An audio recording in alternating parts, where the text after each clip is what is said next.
সংবাদ সবাইকে স্বাগত জানাচ্ছি। আমি ফিরোজ তোহা। শুরুতে সংবাদ শিরোনাম জানিয়ে দেব সর্বশেষ গুরুত্বপূর্ণ আপডেট সংবাদ। শুরুতে শিরোনাম। নির্বাচন বর্জনের আহ্বানে বাঞ্ছারামপুরে লিফলেট বিতরণ।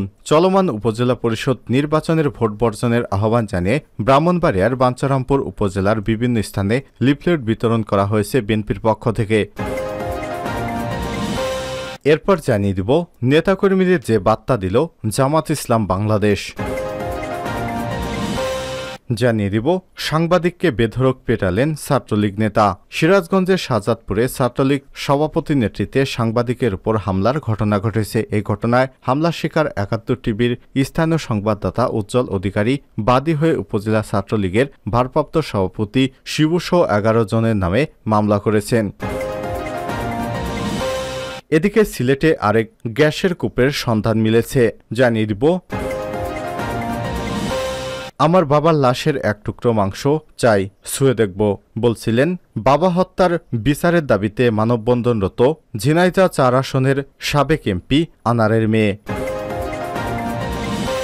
এবং সর্বশেষ জানিয়ে দিব দেশের ২ অঞ্চলে আঘাত হানতে পারে ঘূর্ণিঝড় রেমাল। নিম্নচাপটি ঘূর্ণিঝড় রেমালে পরিণত হলে এটি পটুয়াখালীর খেপুপাড়া এবং সুন্দরবন এলাকায় আঘাত হানার সম্ভাবনা রয়েছে বলে জানিয়েছেন আবহাওয়া অধিদপ্তরের পরিচালক মোহাম্মদ আজিজুর রহমান। প্রিয় দর্শক, এতক্ষণ শুনছিলেন সংবাদ শিরোনাম, এবারে বিস্তারিত। তবে তার আগে বন্ধুরা, আপনি কোন স্থান থেকে আমাদের সংবাদটি দেখছেন কমেন্ট করে জানিয়ে দিন এই সংবাদ সম্পর্কে আপনার মূল্যবান মতামত। প্রিয় দর্শক, আপনি যদি আমাদের চ্যানেলে নতুন হয়ে থাকেন ভিডিওটি দেখতে দেখতে চ্যানেলটি সাবস্ক্রাইব করে রাখুন, যাতে করে আমাদের লেটেস্ট আপডেট সংবাদগুলো সবার আগে আপনার কাছে পৌঁছে যায়। এবারে বিস্তারিত। নির্বাচন বর্জনের আহ্বানে বাঞ্ছারামপুরে লিফলেট বিতরণ। চলমান উপজেলা পরিষদ নির্বাচনে ভোট বর্জনের আহ্বান জানিয়ে ব্রাহ্মণবাড়িয়ার বাঞ্ছারামপুর উপজেলার বিভিন্ন স্থানে লিফলেট বিতরণ করা হয়েছে। উপজেলা বিএনপির উদ্যোগে শুক্রবার ২৪শে মে বিকেলে এই কর্মসূচি পালিত হয়। জাতীয়তাবাদী শ্রমিক দলের কেন্দ্রীয় যুগ্ম সম্পাদক মেহেদী হাসান পলাশের নেতৃত্বে কর্মসূচিতে স্থানীয় বিএনপি এবং অঙ্গ সংগঠনের নেতাকর্মীরা উপস্থিত ছিলেন। লিফলেট বিতরণকালে মেহেদী হাসান পলাশ বলেন, জনবিচ্ছিন্ন ডামি সরকার গণতন্ত্রকে নির্বাসনে পাঠিয়েছে, মানুষের ভোটের অধিকার কেড়ে নিয়েছে। আমরা বিএনপির ভারপ্রাপ্ত চেয়ারম্যান তারেক রহমানের নেতৃত্বে গণতন্ত্র এবং মানুষের ভোটাধিকার ও কথা বলার অধিকার ফিরে আনতে আন্দোলন করছি। তিনি স্থানীয় জনগণকে উপজেলা নির্বাচন বর্জন করে বিএনপির আন্দোলনে সংহতি প্রকাশ করার আহ্বান জানান। এ সময় উপস্থিত ছিলেন যুবদলের কুমিল্লা বিভাগীয় সহসাংগঠনিক সম্পাদক ভিপি তাজুল, স্বেচ্ছাসেবক দলের কেন্দ্রীয় সহসাংগঠনিক সম্পাদক শাহ আলম তপু, উপজেলা বিএনপির আহ্বায়ক কমিটির সদস্য অ্যাডভোকেট আবদুল্লাহ মোহসিন, মোহাম্মদ সেলিম আক্তার, দেলোয়ার হোসেন সবুজ সহ বিভিন্ন পর্যায়ের নেতৃত্ববৃন্দ। নেতাকর্মীদের যে বার্তা দিল জামাত। বাংলাদেশ জামাত ইসলামের নায়েবে আমির এবং সাবেক সংসদ সদস্য অধ্যাপক মুজিবুর রহমান বলেছেন, আখিরাতের সফলতায় এজন্য একজন ইমানদার হিসেবে দুনিয়ার সুযোগ সুবিধা আমাদের জন্য অগ্রগণ্য নয়। আমাদের মূল টার্গেট হবে আখিরাতে চূড়ান্ত সফলতা অর্জন করা। তাই জামাত ইসলামের রুকনদের আখিরাতকে প্রাধান্য দিয়ে জীবন পরিচালনা করতে হবে। শুক্রবার ২৪শে মে বাংলাদেশ জামাত ইসলাম ঢাকা মহানগর দক্ষিণের উদ্যোগে আয়োজিত দিনব্যাপী সদস্য রুকন শিক্ষা শিবিরে প্রধান অতিথির বক্তব্যে তিনি সব কথা বলেন। তিনি বলেন, সকল কাজে আল্লাহ তার রসুল এবং উলিল অমরের নিকট অনুগত্যের চরম পরাকাষ্ঠতা প্রদান করতে হবে। আল্লাহর উপর তাক্কুল করে ময়দানে সাহসিকতার সাথে ভূমিকা পালন করতে হবে। বর্তমান সময়ে বহুমুখী চ্যালেঞ্জ মোকাবিলায় নিজেদেরকে কোরআনের রঙে রঙিন করতে হবে। কেন্দ্রীয় নির্বাহী পরিষদ সদস্য এবং ঢাকা মহানগর দক্ষিণের আমির নুরুল ইসলাম বুলবুলের সভাপতিত্বে এবং কেন্দ্রীয় কর্মপরিষদ সদস্য ঢাকা মহানগর দক্ষিণের সেক্রেটারি ডক্টর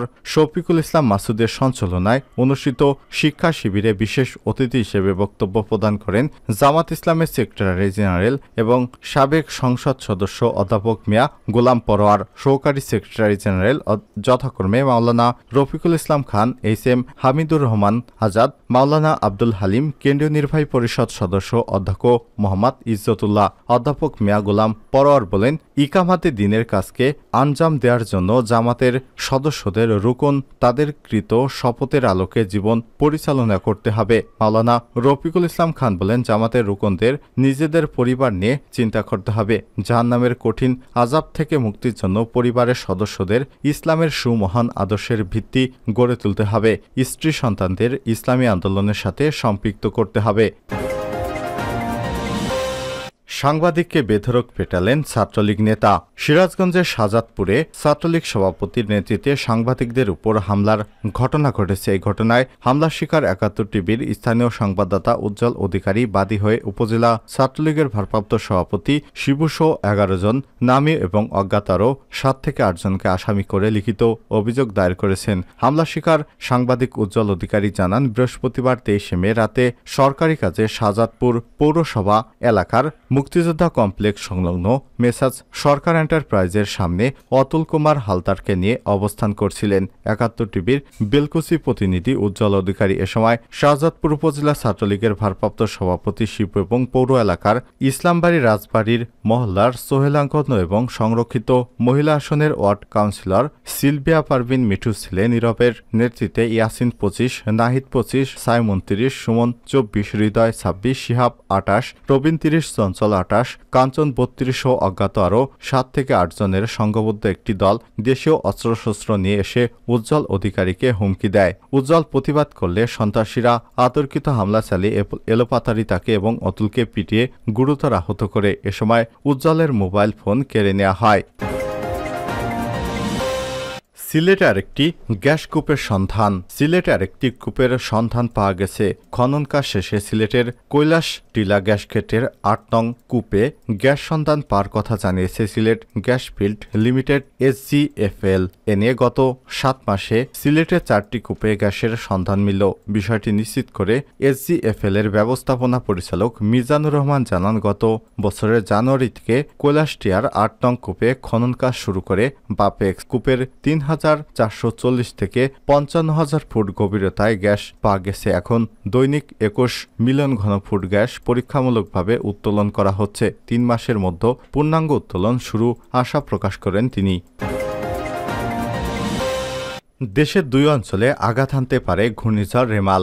নিম্নচাপটি ঘূর্ণিঝড় রেমালে পরিণত হলে এটি পটুয়াখালীর খেপুপাড়া এবং সুন্দরবন এলাকায় আঘাত হানার সম্ভাবনা রয়েছে বলে জানিয়েছেন আবহাওয়া অধিদপ্তরের পরিচালক মোহাম্মদ আজিবুর রহমান। তিনি বলেন, আগামী রোববার ২৬ মে সকালে ঘূর্ণিঝড়ের অগ্রভাগ দেশের উপকূলে আঘাত হানতে পারে। একই দিনে সন্ধ্যায় ঘূর্ণিঝড়টি দেশের উপকূলীয় অঞ্চল অতিক্রম করতে পারে, তবে সবই গতির উপর নির্ভর করবে। মোহাম্মদ আজিজুর রহমান জানান, নিম্নচাপ ঘূর্ণিঝড়ে রূপান্তরিত হলে এর কেন্দ্রটা সরাসরি দেশের উপর আঘাত হানবে। উপকূলের কাছাকাছি চলে এলে এর শক্তি বাড়তে পারে। উপকূল অতিক্রম করায় ৪ থেকে ৬ ঘন্টার মধ্যে শক্তি হারাতে পারে। তিনি আরো বলেন, ঘূর্ণিঝড়ের প্রভাবে শনিবার রাত থেকেই উপকূলীয় জেলায় বৃষ্টিপাত হতে পারে। উপকূলের কাছাকাছি এলে ঘূর্ণিঝড়ের শক্তি বাড়তে পারে।